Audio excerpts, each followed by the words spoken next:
right, well, North Korea defying the world once again. The Hermit Kingdom testing a rocket Sunday, which it claims was part of a peaceful space program. But experts in the U.S. and other countries say they believe it's a covert test of banned intercontinental ballistic missile technology that could someday be fitted with a nuclear warhead, while North Koreans celebrated in the streets.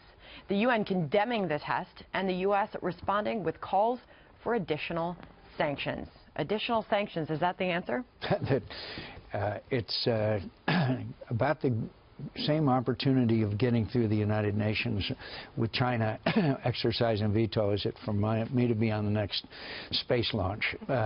Look, we're going to complain about it. We will make speeches. All right, but what are we going to do about it?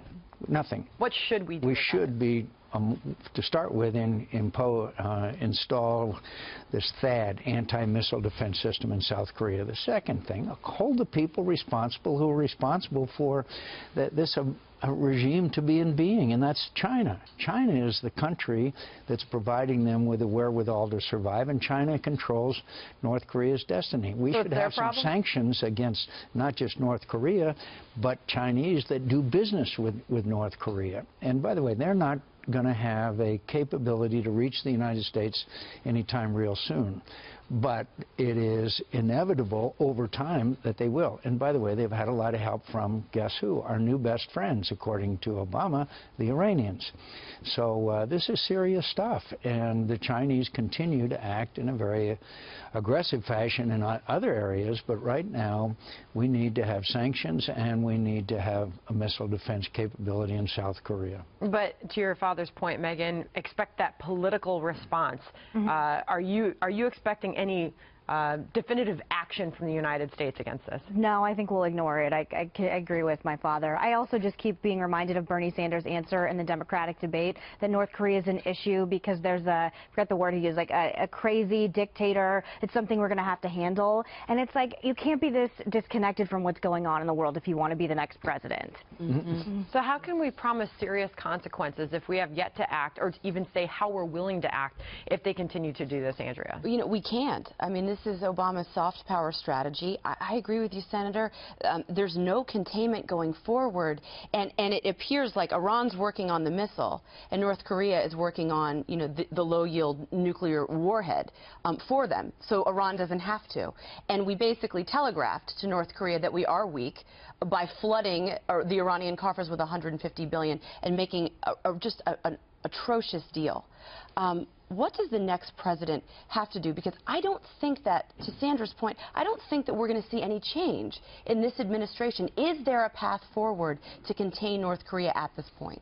First of all, I'd remind you that the last deal that we had that was going to stop their nuclear ambitions was orchestrated by the same person who negotiated, a key person, Wendy Sherman, who was a key person in the Iranian deal. The definition of insanity. But I think that we're in for a very dangerous year because the North Koreans and the Iranians and the Chinese and ISIS know that the next president of the United States will not be this president.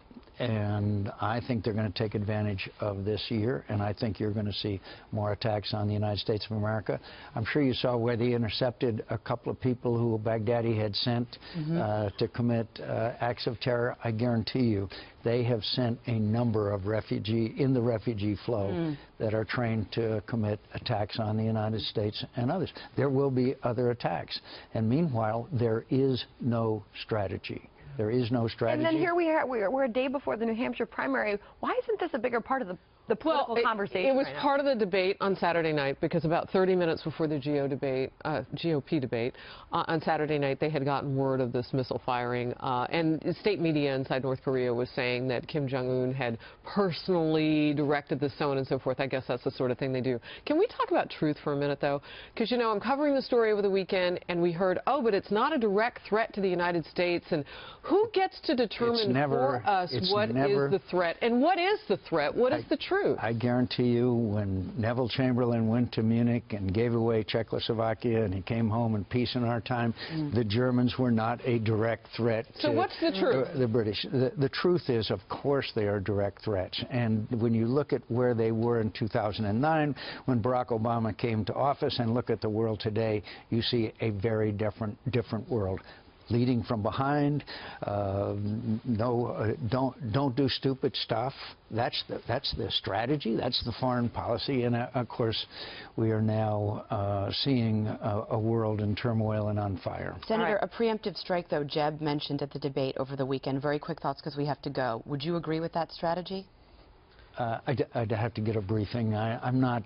He was advocating for a preemptive strike. I don't think it would be wrong to shoot a missile down on launch, particularly if I knew where it was headed.